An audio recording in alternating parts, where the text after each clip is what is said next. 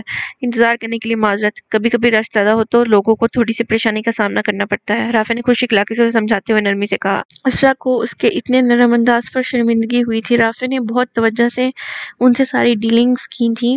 اس کے اچھے بیہیویئر پر اسرا کو اپنے روڈ ہونے پر ندامت ہوئی، مگر وہ بہت زیادہ پریشان تھی۔ اگر عالم صاحب اسے فون کرتے اور وہ نہ اٹھاتی تو وہ بے چین ہو جاتے۔ اپنے مہینے کی پاکٹ منی ایک لمحے میں چھین جانے پر اس کے دماغ نے کام کرنا چھوڑ دیا تھا۔ اٹس اوکے، آپ لوگ بھی اس کی باتوں کا غصہ مت کیجیے گا، بس کبھی کبھی اس کا میٹر شارٹ ہو جاتا ہے، نایاب نے ہی اس کی خوش اخلاقی پر مسکراتے ہوئے رافع کو دیکھ کر کہا، جبکہ اپنی اس تعریف پر اسرا نے لم بھیج کر دیکھا تھا۔ رافع نایاب کی بات پر صحیح سے مسکرا بھی نہ پایا، وجہ اسرا کی سنجیدگی تھی۔ اسے مزید کچھ بولنے کا موقع دیے بغیر اسرا اپنی جگہ سے اٹھ کھڑی ہوئی تھی اور نایاب کو بھی باہر آنے کا اشارہ کرتی وہ وہاں سے چلے گئے۔ نایاب اس کے آفس سے نکلنے پر خود بھی مسکرا کر سر ہلاتی باہر نکل گئی۔ رافع نے اسرا کے جانے پر ایک متاثر کن نظر ڈالی تھی۔ اسرا کو یک دم یاد آیا تھا کہ وہ رکشے والے کو باہر انتظار کرنے کا کہہ کر آئی تھی، جانے وہ بیچارہ ان کے بارے میں کیا سوچتا ہوگا۔ وہ نایاب کو تیز چلنے کا کہہ کر تیزی سے باہر کی طرف بڑھی تھی۔ زیمل، تم اس کے ساتھ بحث مت کیا کرو بیٹا، میں مانتی ہوں کہ وہ تھوڑا مزاج کا تیز ہے، مگر تم ہی خاموش ہو جایا کرو، اور رہی بات تمہاری ساس کی تو وہ بھی وقت کے ساتھ ساتھ ٹھیک ہو جائے گی۔ تم بس عاطف کو شکایت کا موقع نہ دیا کرو، وہ تمہارا اتنا خیال رکھتا ہے، تمہیں اور حنان کو کبھی کسی چیز کی کمی نہیں ہونے دی۔ زندگی گزارنے کے لیے اور کیا چاہیے ہوتا ہے؟ رمیسہ بیگم نے اس کے ہمیشہ کی طرح عاطف کی بیزاری پر شکایت کرنے پر اسے سمجھاتے ہوئے کہا۔ زیمل نے کبھی ساحر اور حاشیے سے اس بارے میں بات نہیں کی تھی، کیونکہ وہ جانتی تھی کہ وہ مرد ہے، جذباتی ہے، ایک پل میں اس کے آنسو کا حساب لینے اس کے گھر پہنچ جائیں گے، مگر وہ ماں کو ضرور ریزہ ریزہ ہو کر بکھرتے اپنے رشتے کے بارے میں بتاتی تھی، جس پر وہ اسے تائید کرتی تھی کہ وہ پہلے سے زیادہ کوشش کرے سب کو خوش رکھنے کی۔ مما ایک میرا خیال ہی تو نہیں رکھتے وہ، آپ کو پتہ ہے بقول ان کے اس رشتے میں اب صرف گزارا ہی بچا ہے، محبت تو کب کی ختم ہو گئی۔ مجھے ان کی دولت سے، اس عیش و آرام سے غرض نہیں ہے مما، ان کی آنکھوں میں اپنے لیے بیزاری نہیں دیکھی جاتی۔ پتہ نہیں وہ مجھ سے کون سا گناہ ہوا ہے جس کی وجہ سے عاطف کا رویہ میرے ساتھ اتنا بدل ہو گیا ہے۔ زمل نے اپنی آنکھوں میں آئی نمی چھپائی نہیں تھی، بلکہ ان آنسو کو بہنے دیا تھا۔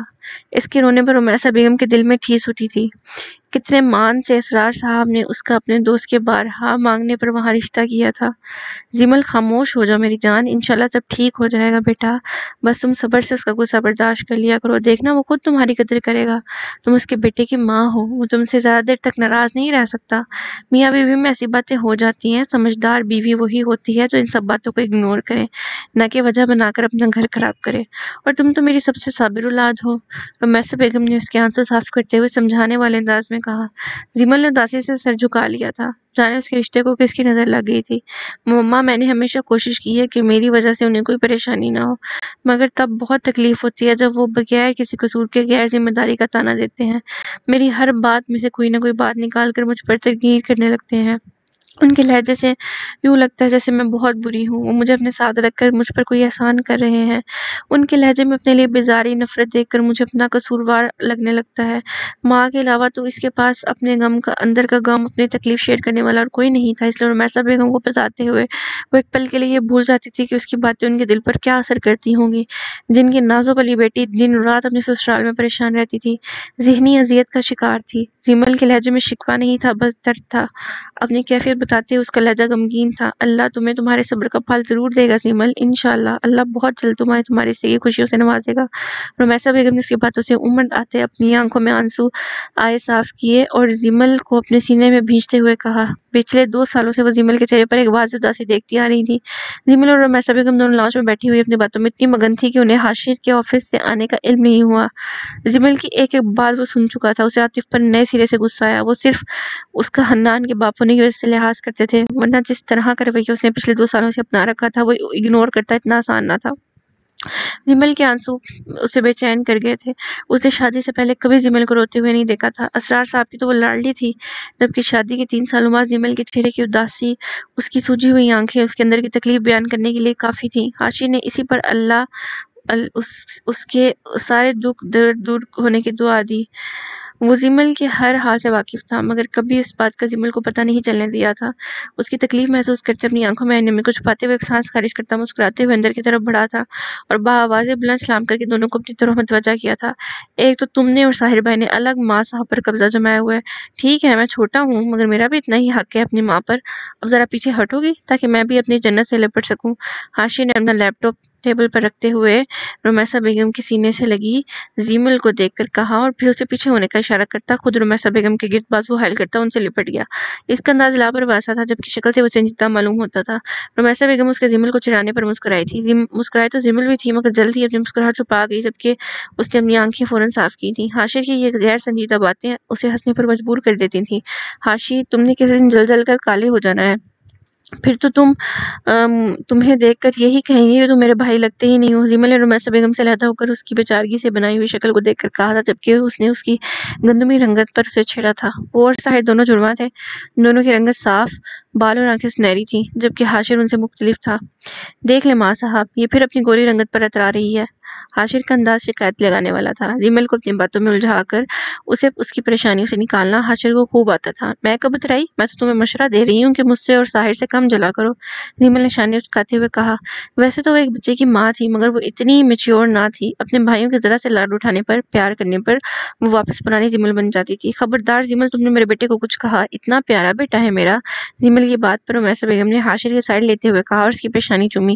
حاشر سے بھولنے نہیں سما رہا تھا، اس نے جتاتی آنکھوں سے زیمل کو دیکھا، جس پر زیمل نے تیوری چڑھائی۔ ماں صاحب آج لنچ کرنے کا بالکل ٹائم نہیں ملا، اچھا سا کھانا ہی کھلا دیں اپنے شہزادے کو۔ حاشر نے ان سے علیحدہ ہوتے ہوئے بولی صورت بنا کر کہا۔ وہ آفس میں ایک ہی سنجیدہ بزنس مین تھا، جبکہ گھر آ کر تو وہ رمیسا بیگم کے سامنے بالکل بچہ بن جاتا تھا۔ چھوٹا بھی تو تھا نا، اس پر تضاد اس کا پیار سے، لاڈ سے ماں صاحب کہنا۔ رمیسا بیگم نہال ہی ہو جاتی تھی اس کے انداز پر۔ ساحر اور زیمل کو بھی اس کی حرکتوں پر بہت پیار آتا تھا۔ کیوں نہیں، ابھی لگواتی ہوں، تم فریش ہو کر آؤ، رمیسا بیگم مسکرا کر کہتے جلدی سے اٹھ کر کچن کی طرف بڑھ گئی، جبکہ زیمل نے ایک اداس نظر اپنے موبائل پر ڈالی تھی، جہاں پر عاطف کی کوئی کال یا میسج نہیں آیا تھا۔ وہ کل سے یہاں تھی اور اس نے ایک میسج تک نہیں کیا تھا۔ میرا آلو کہاں ہے، کہیں نظر نہیں آ رہا۔ حاشر تو حنان کی کوئی 100 نام رکھتا تھا، جبکہ اس پر زیمل چڑھتی تھی، اس لیے وہ بار بار اس کے سامنے دہراتا تھا۔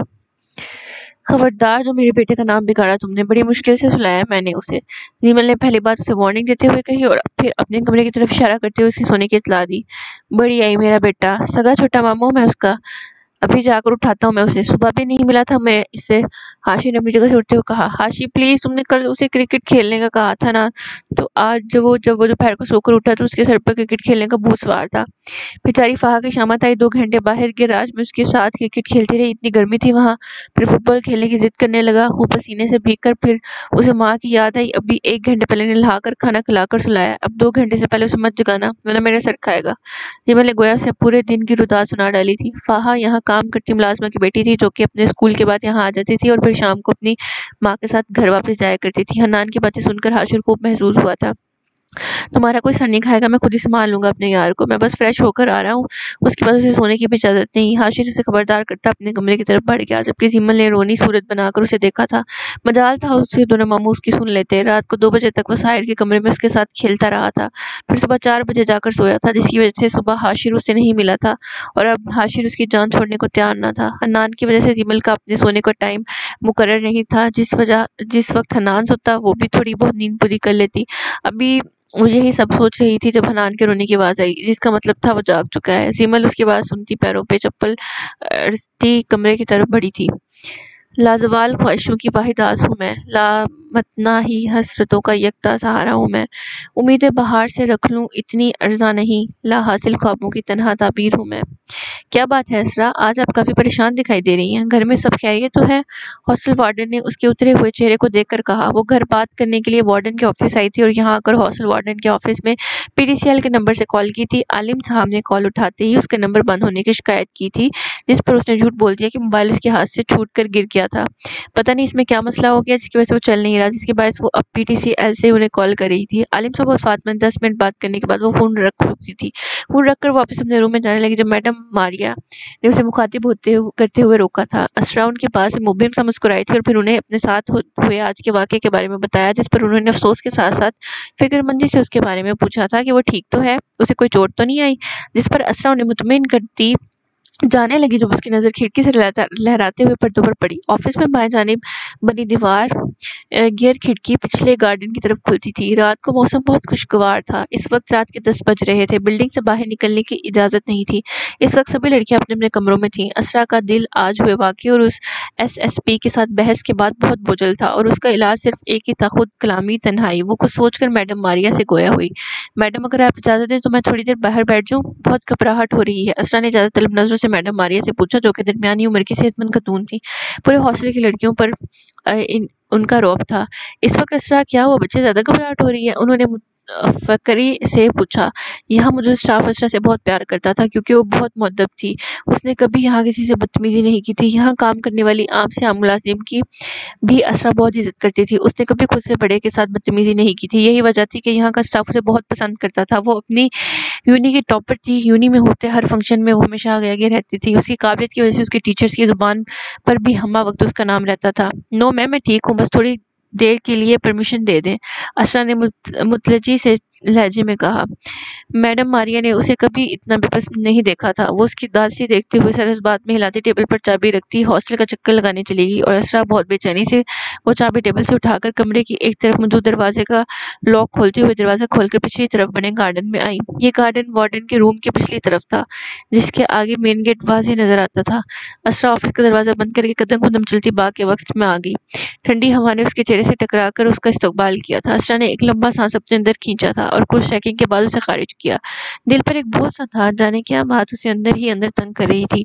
وہ وہاں بڑے بینچ پر خاموشی سے جا بیٹھ گئی اور دونوں پاؤں اوپر کر کے آسمان پر موجود بالوں کو دیکھنے لگی۔ آج پھر موسم برسنے کی تیاری میں تھا، بالکل اس کی آنکھوں کی طرح۔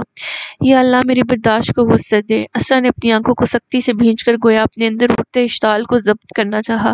اس پولیس والے کی بات مجھے کیوں سکون سے سانس نہیں لینے دے رہی؟ اسرا نے آسمان کو دیکھتے ہوئے دھیمی آواز سے بولنا شروع کیا۔ آپ یہ بتائیں کہ میں نے کون سی بدتمیزی کی تھی جس پر اس آفیسر نے میری تربیت پر انگلی اٹھائی؟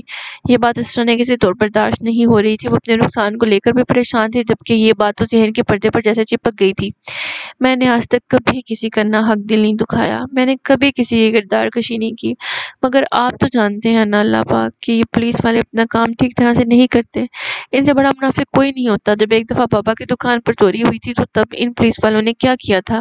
بجائے چور کو ڈھونڈنے انہوں نے بابا سے 1 لاکھ مانگا تھا چائے پانی کے نام پر، اور پھر بھی آج تک اس چور کا کوئی پتہ نہیں چلا۔ اور آپ کو تو یاد ہے نا جب حازم بھائی کی اس لڑکے سے لڑائی ہوئی تھی تب بھی ساری غلطی اس لڑکے کی تھی، مگر انہی پولیس والوں نے تایا ابا سے 50,000 لے کر حازم بھائی کو رہا کیا تھا۔ کیا حقیقت بیان کرنا غلط ہے؟ میں نے بھی تو یہی کیا۔ وہ لوگ ہمیں جان بوجھ کر خوار کر رہے تھے اللہ تعالیٰ، آپ نے تو سب کچھ دیکھا تھا نا۔ میں نے تو کچھ بھی غلط نہیں کہا تھا۔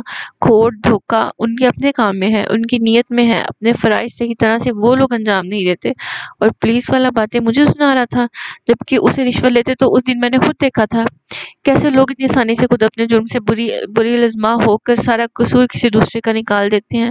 میرا مقصد صرف آپ کو یہ بتانا ہے کہ میں نے کسی سے بدتمیزی نہیں کی، اور میرے ماں باپ نے میری تربیت بہت اچھی کی ہے۔ حق بات کہنا اگر بدتمیزی ہے تو ہاں میں ہوں بدتمیز، میں تو ہمیشہ سچ کا ساتھ دوں گی چاہے لوگ مجھے جو مرضی کہیں۔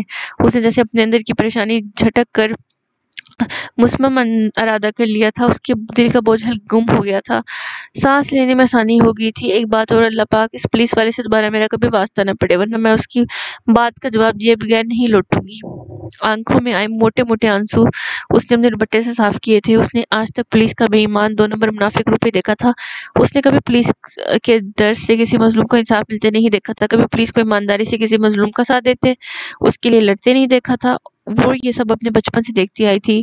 اس ڈپارٹمنٹ سے اسے نفرت سی تھی جو کہ بقول اسرا کے ان کے معاشرے کے بگاڑ میں سب سے آگے تھے۔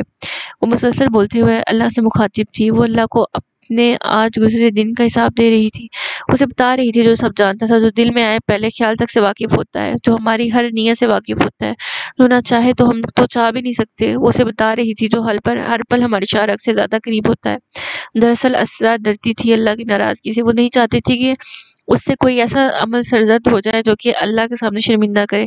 کہیں نہ کہیں ساحر کے جملوں نے اسے اپنی ذات کو جانچنے پر مجبور کر دیا تھا۔ وہ اپنا تجزیہ کر رہی تھی اور صرف اس کے لیے تنہائی میں ہی ممکن تھا۔ اس کے روم میں اس کی دوسری روم میٹ ہوتی تھی اور اسرا کبھی کسی کے سامنے نہیں روتی تھی۔ وہ بہت ہلکا پھلکا محسوس کر رہی تھی، دل کے بوجھ دکھ درد سب بٹ گئے تھے، روح ہلکی ہو گئی تھی۔ وہ مسکرا کر ایک نظر آسمان کو دیکھتی جیسے اللہ سے اپنے دل کی بے چینی دور کرنے پر شکر گزار تھی۔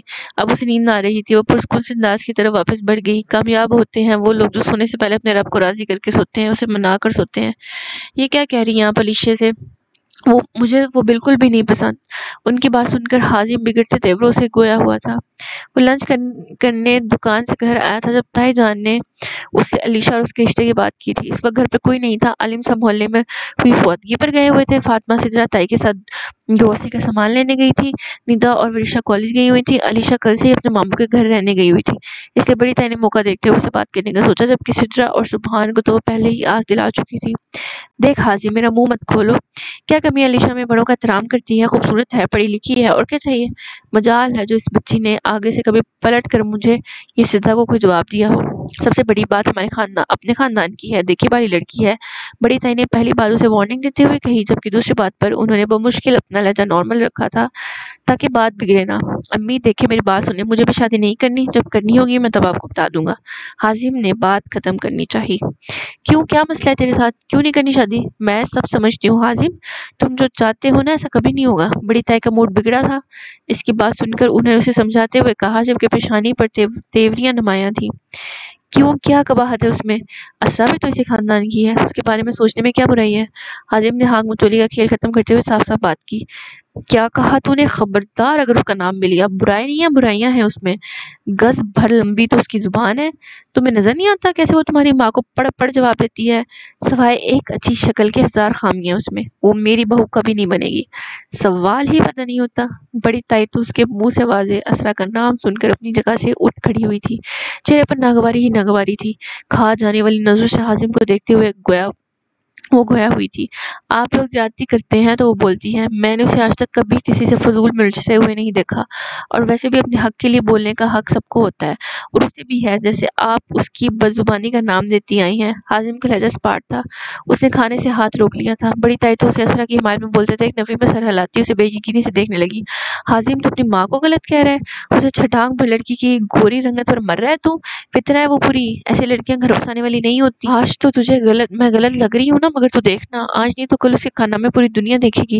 اور میری ایک بات اچھے سے اپنے دماغ میں بٹھا لے کہ تیری شادی تو صرف علیشہ سے ہی ہوگی۔